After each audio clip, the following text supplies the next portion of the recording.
Namaste friends. In this video we are going to discuss on doctrines and principles of public accountability.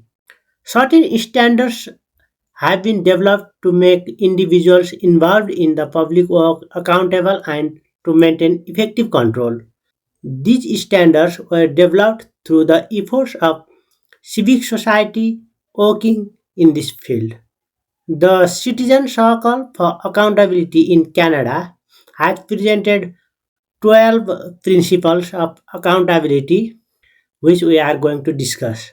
The first one is principle of precautionary.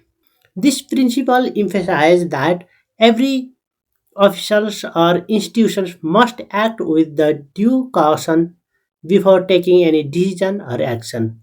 It requires foreseeing the possible consequences and preventing harm, misuse, or inefficiency in advance. Accountability begins before action by ensuring preventive care and risk assessment. Second is principle of coherence in assigned power, duties, and accountability.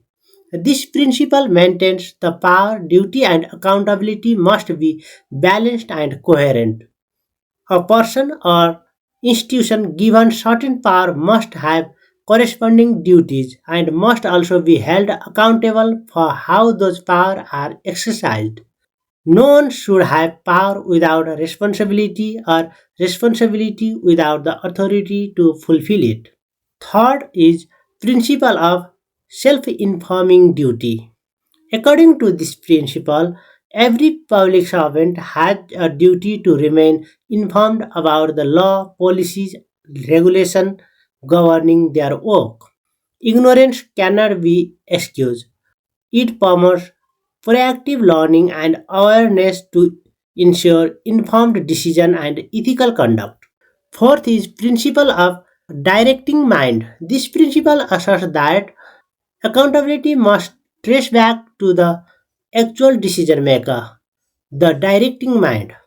In case of wrongdoing or inefficiency, responsibility lies with those who direct or authorize the act, not merely those who execute it.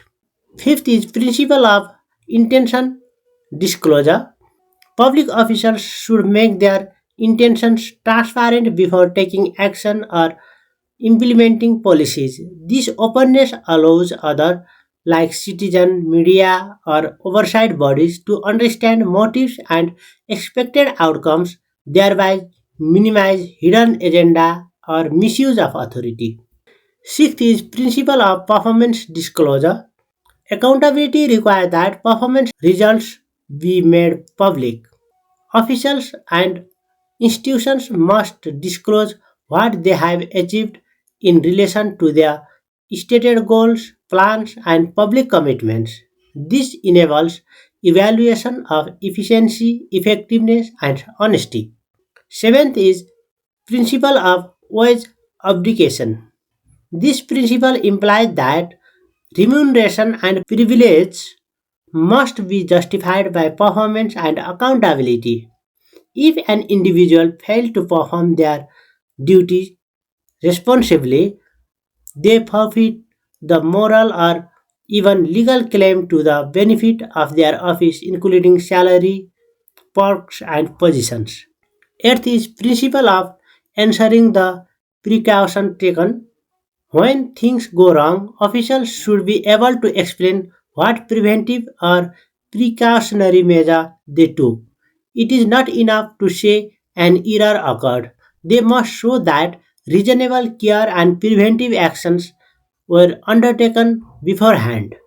Ninth is principle of ensuring by those responsible. Accountability cannot be delegated or avoided.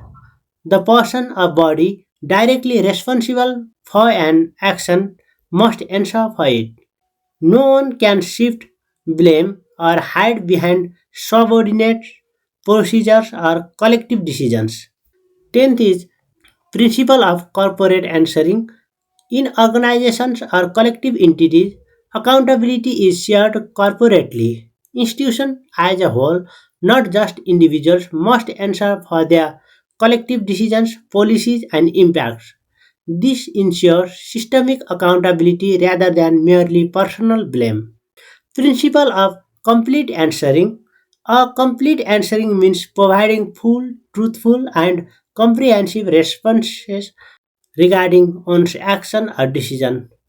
Partial or selective disclosure violates the spirit of accountability. Transparency must cover all relevant aspects from intent to outcome. 12th is principle of validation of answer. The final stage of accountability is verification. Answers of reports provided by responsible persons should be validated or cross-checked through audits, evaluators, or independent reviewers. This ensures the truthfulness of response and strengthens public trust.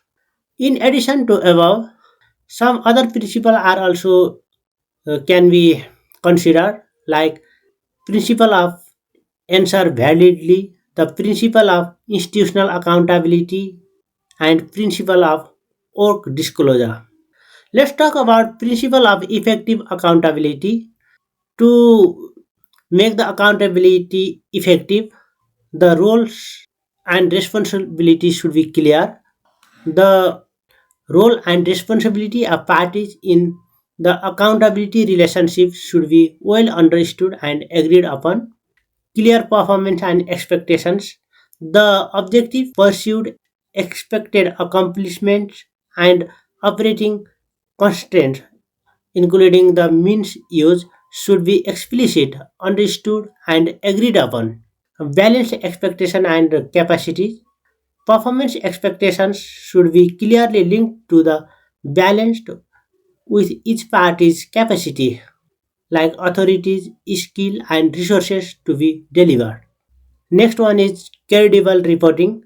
Credible and timely information should be reported to demonstrate what has been achieved, whether the means used were appropriate, and what has been learned. Next one is reasonable review and adjustment.